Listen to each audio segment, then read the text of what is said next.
Hola a todos y bienvenidos de nuevo a Mil Sabias Reflexiones. Mis queridos amigos, la vida es como una sinfonía. Para crear una melodía verdaderamente hermosa, se necesitan tanto las notas altas y vibrantes como las notas bajas y melancólicas.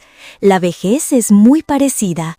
Es una etapa en la que, después de haber vivido innumerables experiencias, finalmente comprendemos con mayor profundidad el verdadero significado de la vida, del amor y de nuestra propia salud.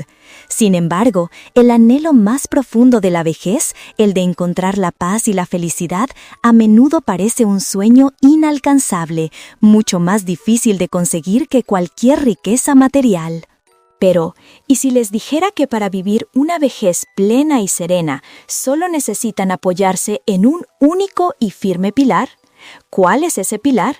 Quédense conmigo, porque hoy en Mil Sabias Reflexiones vamos a escuchar y a reflexionar sobre una historia que nos revelará esta profunda verdad. Les prometo que lo que descubrirán los conmoverá. Qué doloroso es ver a hijos que rechazan a sus padres cuando la mente de estos empieza a fallar. Es una de las realidades más desgarradoras de nuestra sociedad. Padres que dedicaron su vida entera, con un esfuerzo inmenso, a criar a sus hijos, a verlos crecer y triunfar. Y luego, cuando la vejez les roba la fuerza y la claridad mental, cuando la demencia o los trastornos psicológicos aparecen, son abandonados y maltratados por esas mismas personas a las que dieron la vida. Un respetado psiquiatra, el doctor Alejandro Pérez, director del Centro de Salud Mental de una gran ciudad, describe con una profunda tristeza esta dolorosa realidad social. El doctor Pérez recuerda que, desde sus primeros años trabajando en el hospital psiquiátrico, fue testigo de innumerables escenas de ancianos con deterioro cognitivo que eran llevados al hospital por sus hijos o nietos solo para ser abandonados allí. En muchos casos, era el propio hospital el que, ante la negativa de la familia a recogerlos, tenía que coordinarse con los servicios sociales para llevar a los ancianos de vuelta a sus casas en una ambulancia. Piensen en el caso de la señora Victoria, una mujer de 80 años de un barrio residencial cuya historia nos rompe el corazón. El esposo de la señora Victoria había sido un hombre de negocios próspero, pero falleció prematuramente. Desde entonces, ella sola sacó adelante a sus 3 hijos. Hoy, sus 2 hijas están casadas y tienen una vida estable en Estados Unidos. Su hijo menor, que vive en el país, es el exitoso propietario de un hotel. Mientras Victoria conservaba su lucidez, sus hijas se la llevaron a Estados Unidos para cuidarla. Pero después de unos años, empezó a mostrar signos de demencia. Se volvió descuidada, comenzó a beber, a vagar por el vecindario y a llamar a las puertas de los vecinos, molestándolos. Ante las quejas constantes y la incomodidad, pero sin atreverse a internarla en un asilo, las hijas tomaron una decisión. La enviaron de vuelta a su país, a casa de su hermano pequeño. Cada mes le mandarían una suma considerable de 1.000 euros para que él se hiciera cargo de los cuidados de su madre. Al ver esa cantidad de dinero, el hijo pensó que era más que suficiente para una anciana y aceptó encantado. Sin embargo, a los 3 días de tener a su madre en casa, empezaron los problemas. La señora Victoria se orinaba en medio del salón, murmuraba sin cesar historias del pasado y a menudo se sentaba a hablar sola, como si conversara con su difunto esposo. Temeroso de que su madre avergonzara a su familia, el hijo la encerró en el ático para que no pudiera deambular por la casa. Encerrada en lo alto de la casa, la señora Victoria se sentía atrapada y angustiada, y no paraba de gritar e insultar. Incapaz de soportar la situación, su hijo alquiló una pequeña casa por 200 euros al mes y contrató a una cuidadora para que se ocupara de ella. Desde que la señora Victoria se mudó a esa casa, el barrio ya no veía a la familia del hijo visitarla. La anciana vivía en completa soledad con la cuidadora. Algunos vecinos incluso contaban que la cuidadora solía dejarla encerrada sola en la casa desde la mañana hasta la noche mientras ella salía. Y ni hablar de las veces que oían a la cuidadora gritarle e insultarla cuando la anciana tenía una crisis nerviosa. En ocasiones, la gente veía a la señora Victoria escapar de la casa, deambulando ebria y tirada en la acera, tan asustada de su hijo que ni siquiera se atrevía a comer. La historia del señor Manuel, de 78 años, residente del Distrito 12, es igual de desgarradora. Desde hace unos 3 años, el señor Manuel se volvió muy hablador, pero también irritable y propenso a insultar a sus hijos. Por las noches parecía no dormir nunca, deambulaba por la casa y el jardín vigilando en busca de ladrones. Si un coche pasaba y sus faros iluminaban la casa, empezaba a gritar y a maldecir, corriendo tras el vehículo con un cuchillo en la mano, convencido de que eran ladrones. Su estado empeoró tanto que cada noche se sentaba en el porche con el cuchillo, montando guardia. Sus hijos, aterrados, decían que estaba poseído o que había perdido la razón. Empezaron a pasarse la responsabilidad de unos a otros, pues ninguno quería cuidar de su padre. El señor Manuel, consciente de que sus hijos no lo querían, se sumió en una profunda tristeza. Apenas comía, pasaba los días abatido, cayendo en una depresión. A raíz de esto, sus hijos y nietos se distanciaron aún más, temerosos de acercarse a él. Pero el abandono no solo afecta a quienes muestran signos evidentes de trastornos mentales, como Manuel o Victoria. El caso de la señora Marta, una mujer completamente lúcida del barrio de Santa Cruz, es igualmente doloroso. La señora Marta sufría una diabetes severa que le provocó complicaciones y requirió hospitalización. Sus hijos eran profesionales de gran éxito, pero durante los 7 días que estuvo ingresada, ni uno solo de ellos apareció para cuidarla. En su lugar, juntaron dinero y contrataron a una enfermera privada, argumentando que estaban demasiado ocupados con sus negocios. El doctor Alejandro Pérez afirma que, tristemente, los ancianos que viven en soledad a pesar de tener una familia completa no son una rareza en nuestros días. Basta con visitar el ala de geriatría de cualquier hospital, dice, para ver que pocos hijos dedican su tiempo y esfuerzo a cuidar a sus padres.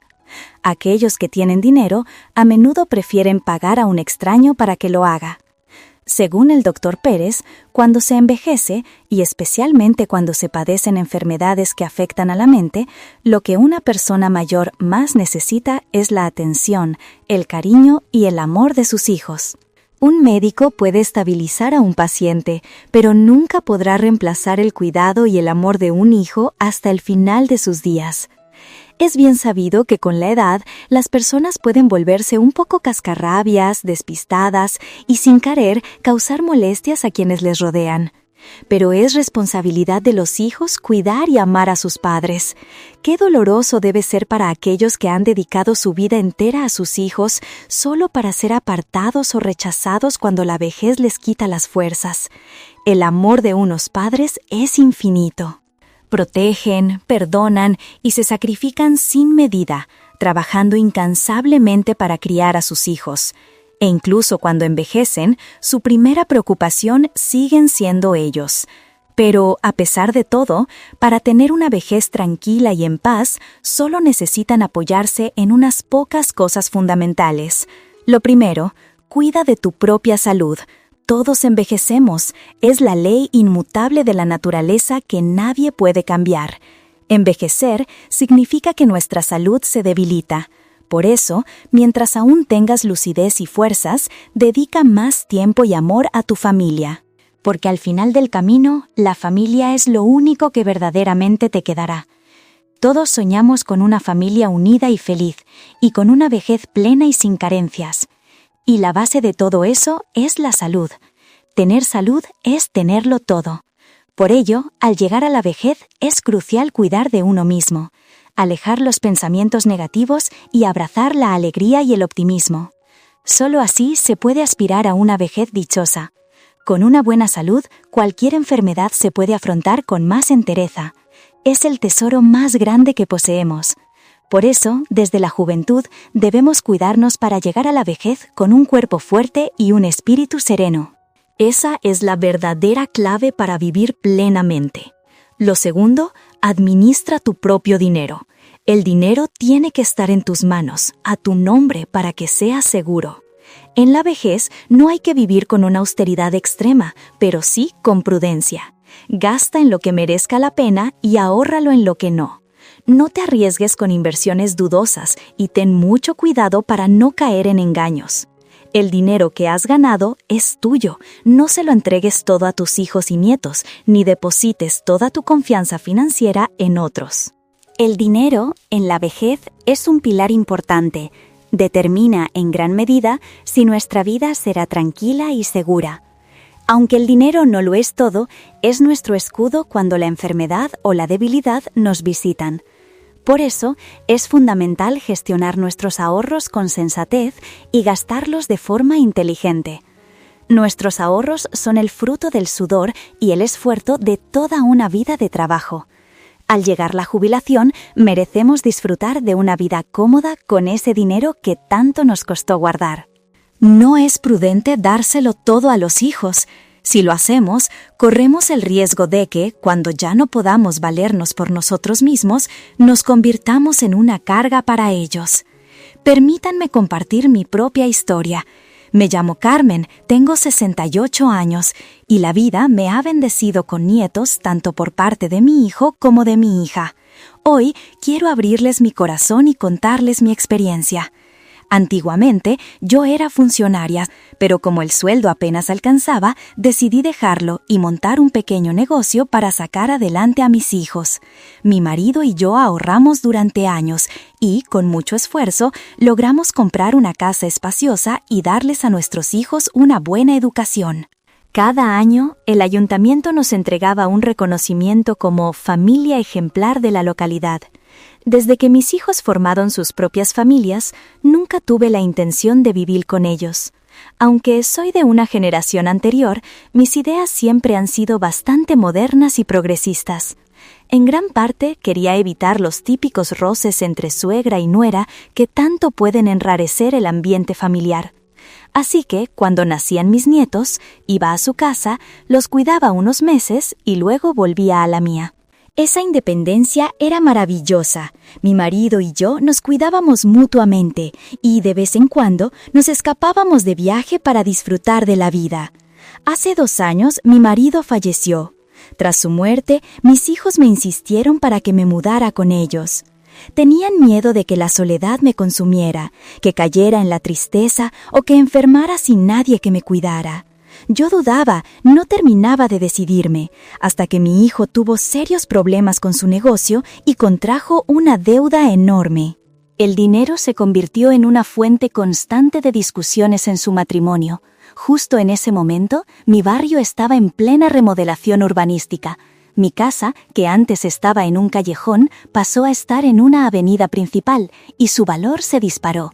Recibí una buena oferta y decidí venderla. Obtuve 500.000 euros. Repartí la herencia en vida, le di 200.000 euros a cada uno de mis hijos y me quedé con 100.000 para mis ahorros para mi vejez. Después de eso, me mudé a vivir con mi hijo mayor. Al principio todo era maravilloso. La convivencia era fácil, el cariño fluía y el ambiente en casa era cálido y feliz. Pero poco a poco, la relación comenzó a deteriorarse. Los 200.000 euros que le di a mi hijo fueron suficientes para saldar la deuda con el banco, pero todavía debía más de 80.000 euros a prestamistas privados. Mi nuera, viendo la situación, empezó a pedirme con palabras dulces que le prestara el resto del dinero que yo tenía ahorrado, prometiéndome que en 2 años me lo devolverían todo. Yo dudaba mucho, pues ese dinero era mi colchón de seguridad para cuando la salud me fallara y no tener que depender de ellos. Durante los días que intentaba convencerme, mi nuera se portó como la hija más devota y atenta del mundo. Cada comida que me subía a la habitación era un festín, con los mejores platos y fruta fresca. Cuando finalmente accedí a prestarle, pero solo la mitad de lo que me pedía, su actitud cambió por completo. Se mostró ofendida, su rostro se endureció y me reprochó ser tacaña. Herida por sus palabras, decidí hablar con mi hijo y contarle lo que sentía. No podía creer lo que oía. En lugar de consolarme, mi hijo se giró y me regañó. «¿Algo habrás hecho para que mi esposa te hablara de esa manera?» Ahora tus quejas solo me agotan más. Ya tengo suficientes problemas con el trabajo. Al ver que defendía a su mujer, me callé de inmediato, guardándome toda mi tristeza. Mi hija vivía lejos, siempre ocupada con sus 3 niños, y no quería cargarla con mis preocupaciones. En ese momento, en mi cuenta de ahorros todavía tenía una suma considerable, el fruto del trabajo de toda una vida. Sentía que la convivencia con mis hijos se había vuelto asfixiante, incómoda, así que empecé a pensar en buscar una buena residencia de ancianos donde pasar los últimos años de mi vida. Gracias a un conocido, encontré un lugar que parecía perfecto para mí. Convoqué una reunión familiar para discutirlo con mis hijos, pero se opusieron rotundamente. Decían que los dejarían en ridículo, que si los parientes se enteraban, los acusarían de ser unos hijos desagradecidos y de no cuidar de su propia madre. La relación con mi nuera empeoraba día a día. Los roces cotidianos eran constantes y ya no había forma de entendernos. Con el corazón encogido por la tristeza, empecé a comprar mi propia comida y a cocinar para mí sola. Mientras tanto, la situación económica de mi hijo era cada vez más desesperada. Los acreedores venían a casa a todas horas, gritando y amenazando. A causa de todo esto, mi hijo estaba demacrado, había dejado de comer y se pasaba el día fumando sin parar. Se me partía el alma al verlo así. Movida por la compasión, retiré todo el dinero que me quedaba en la cuenta de ahorros y pagué todas sus deudas. Gracias a eso, la presión sobre mi hijo disminuyó y tuvo un respiro para intentar levantar su negocio de nuevo. Él se encargaba de mi comida, sí, pero yo ya no tenía dinero para mis propios gastos, como contribuir en funerales o bodas de amigos o participar en las actividades del club de la tercera edad. Un día me armé de valor y le dije: «Hijo, yo tenía el equivalente a 100.000 euros. La mitad te la presté hace tiempo. La otra mitad, que usé para pagar tus deudas, considérala un regalo. Ahora, como no tengo pensión, te pido que me des una pequeña cantidad cada mes para mis gastos». Jamás imaginé su respuesta. Me gritó con furia: «Pero si ya eres vieja. ¿Para qué necesitas dinero? En esta casa solo te dedicas a comer y a dormir, y encima vienes a molestar. Y en cuanto a ese dinero que dices que te presté, ya te lo devolveré cuando pueda». Sus palabras me atravesaron como un puñal. Yo, que siempre había sido independiente, que tenía mis ahorros, por amor a mi hijo lo había entregado todo, y aún así me trataban como a una carga. ¡Qué amargo es el sabor de la decepción!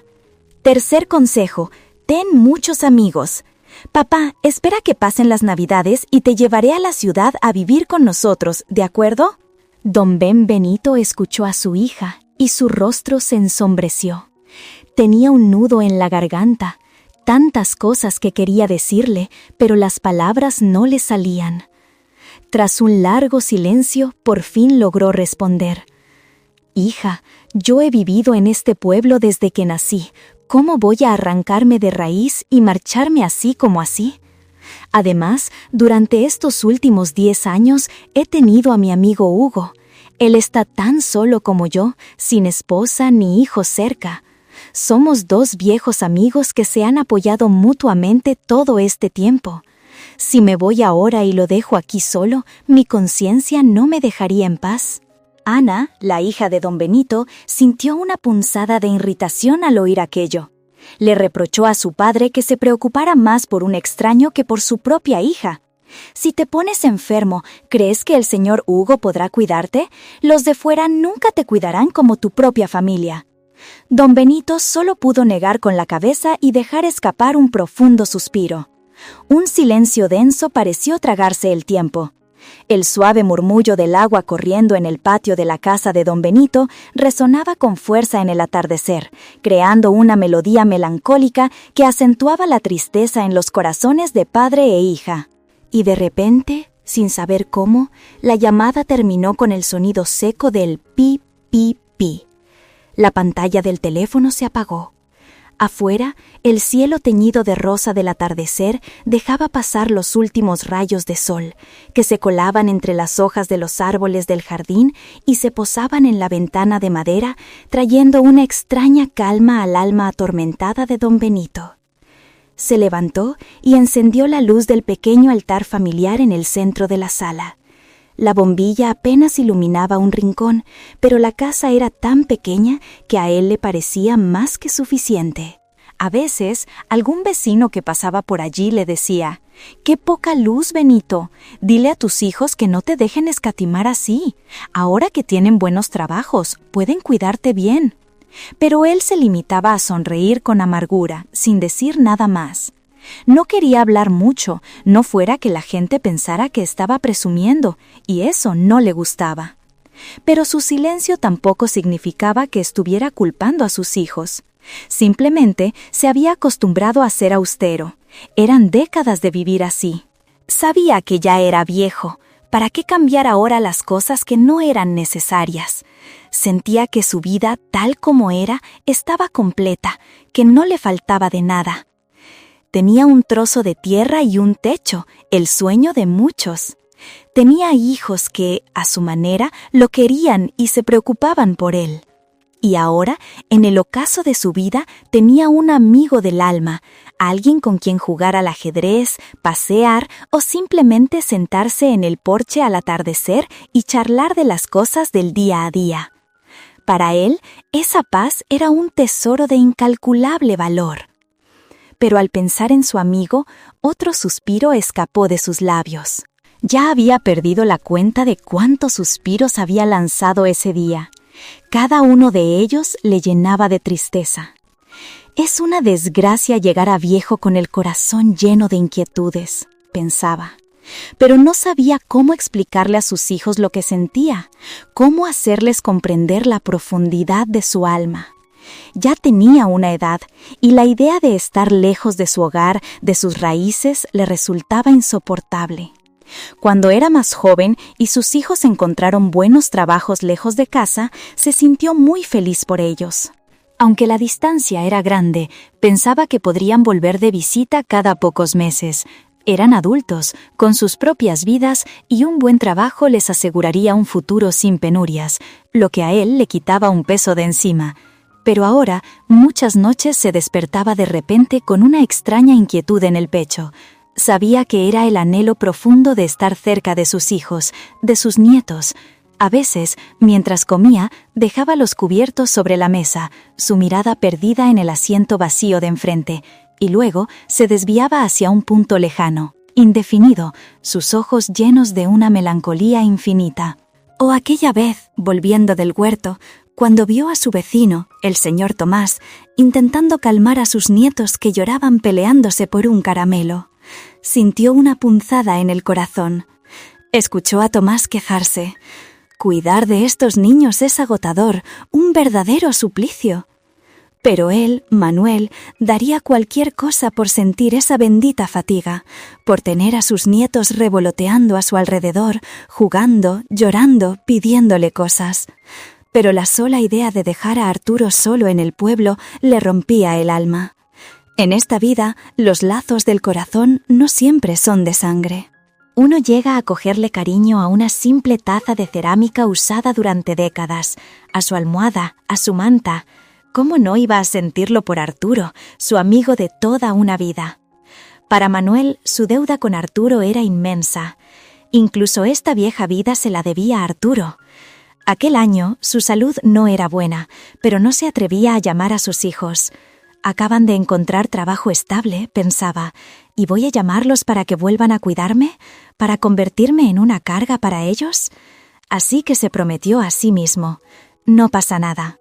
Cuando llamen, les diré que estoy fuerte, para que no se preocupen. Manuel recordó vívidamente aquella tarde en la que, gracias a Arturo, escapó de un grave peligro. Estaba en el huerto cuando el cielo se cubrió de nubes negras. Nubarrones oscuros se arremolinaban en el cielo, uno tras otro. Rápidamente recogió la regadera y la bolsa de herramientas para volver a casa. Si hacía sol, le preocupaba que a sus hortalizas les faltara agua. Si llovía, se angustiaba por las cosas que había puesto a secar en el patio. Así que, con prisas, arrastró su viejo cuerpo de vuelta a casa. Por suerte, el huerto estaba justo detrás, el camino era corto. Pero sus pasos, aunque apurados, no eran tan rápidos como la tormenta que se avecinaba con sus nubes cargadas. Por la prisa y el camino resbaladizo por el barro, Manuel dio un mal paso y cayó con un golpe seco que lo dejó sin aliento. Cuando intentó incorporarse, se vio cubierto de lodo.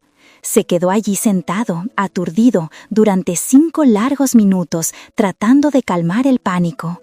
Su rostro estaba pálido y le temblaban las manos y las piernas. Quería gritar, pero el grito se ahogaba en su garganta. El sonido de la lluvia resonaba en la soledad del campo. Gotas pesadas caían sobre su cara, y no sabía si era la lluvia o el sudor frío del dolor que le recorría la pierna. Cuando intentó ponerse de pie, un dolor agudo lo obligó a desplomarse de nuevo. El dolor no disminuía, al contrario, se hacía más punzante con cada movimiento. Sintió miedo de que nadie lo viera allí, tirado en medio del campo bajo la tormenta. Miedo de que su pierna no volviera a caminar como antes.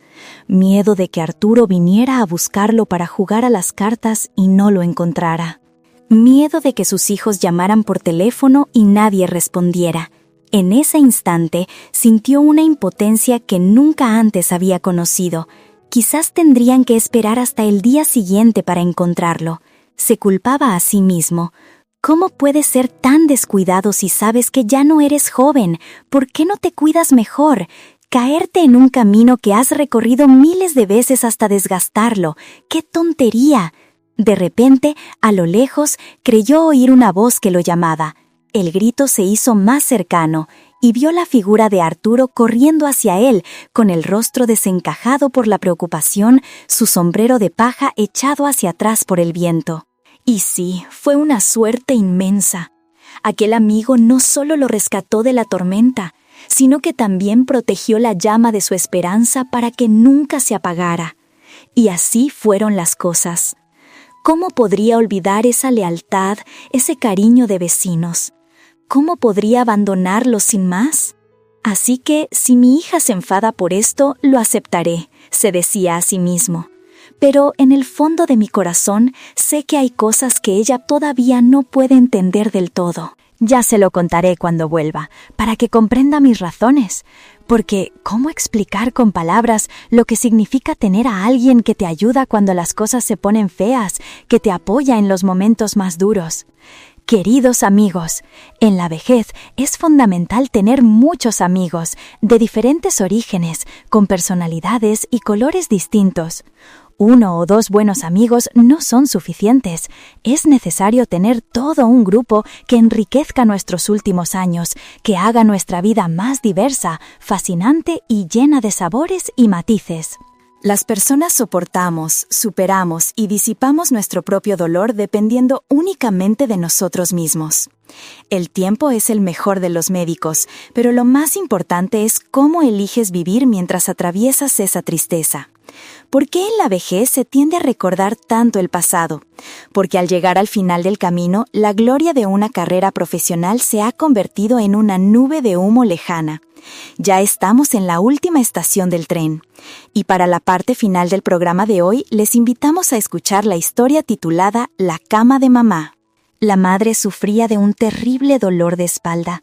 Sentarse y levantarse era una tortura y caminaba siempre encorvada. Un día, su hijo menor la llevó al hospital del pueblo.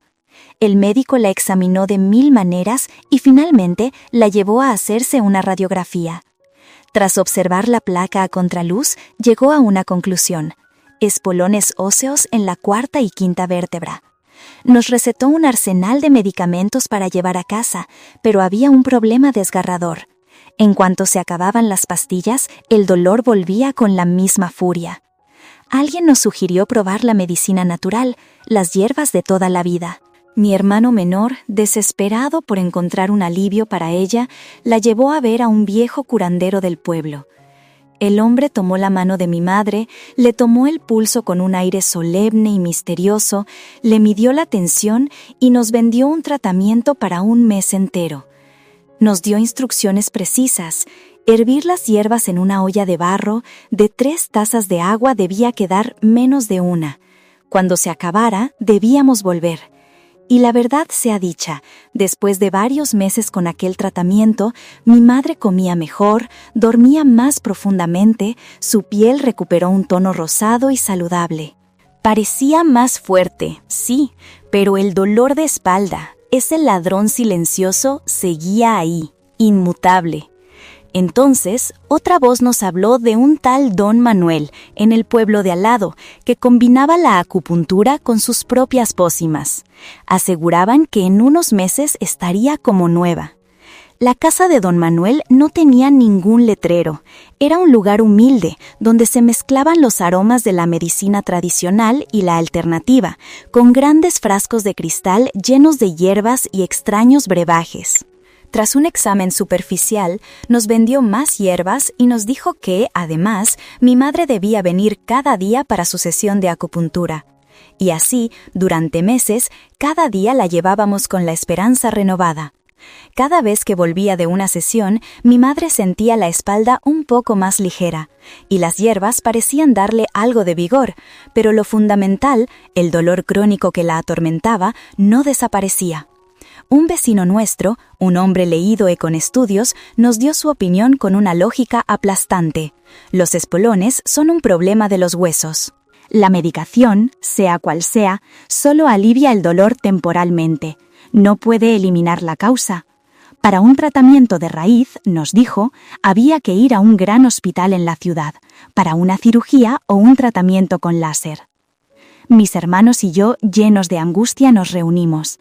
Cada uno aportó lo que pudo y llevamos a nuestra madre al hospital.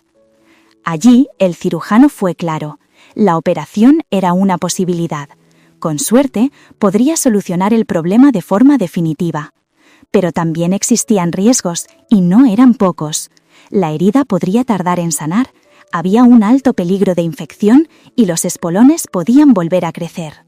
Y además estaba su edad. La fragilidad de una mujer que ya lo había dado todo. El miedo nos paralizó. ¿Qué hacer?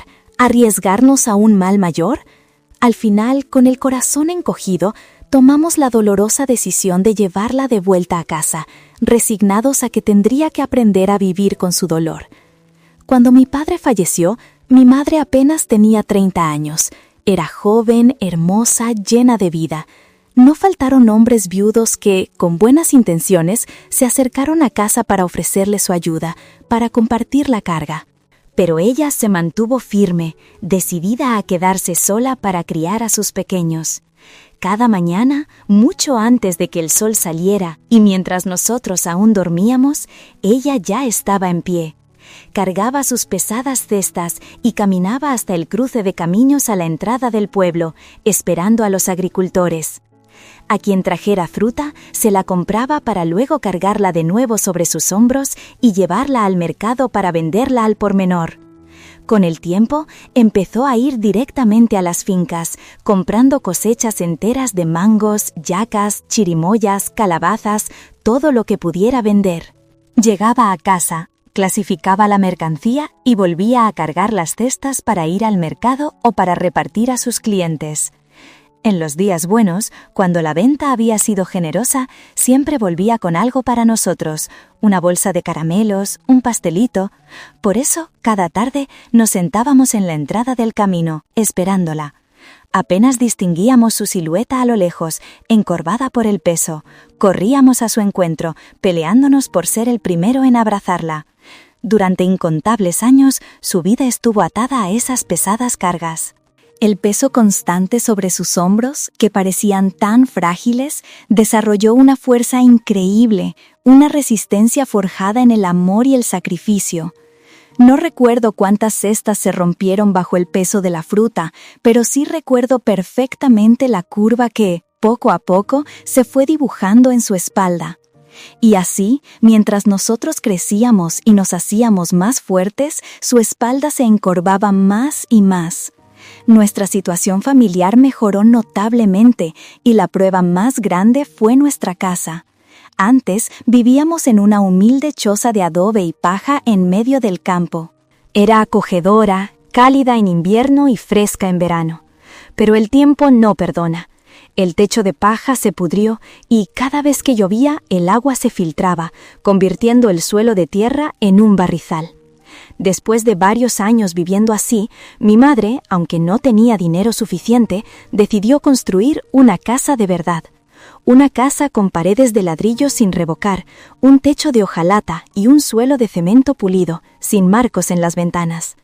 Recuerdo que los albañiles, viendo su humilde situación, le aconsejaron usar planchas de hojalata viejas y tapar los agujeros con alquitrán para ahorrar dinero. Al principio funcionó, pero con el calor del verano, el alquitrán se derretía y se desprendía. Cuando llegaron las lluvias, la casa se convirtió en un colador. El agua se filtraba por todas partes y además se colaba por los huecos de las ventanas. Corríamos a tapar las aberturas con plásticos y a poner cubos y palanganas por toda la casa, pero era inútil. En las noches de tormenta, la casa se inundaba por completo. Años después, cuando ya éramos mayores y la casa volvió a quedarse pequeña, mi madre la reformó una vez más. Añadió habitaciones, puso un techo nuevo, instaló ventanas de verdad y un suelo de baldosas.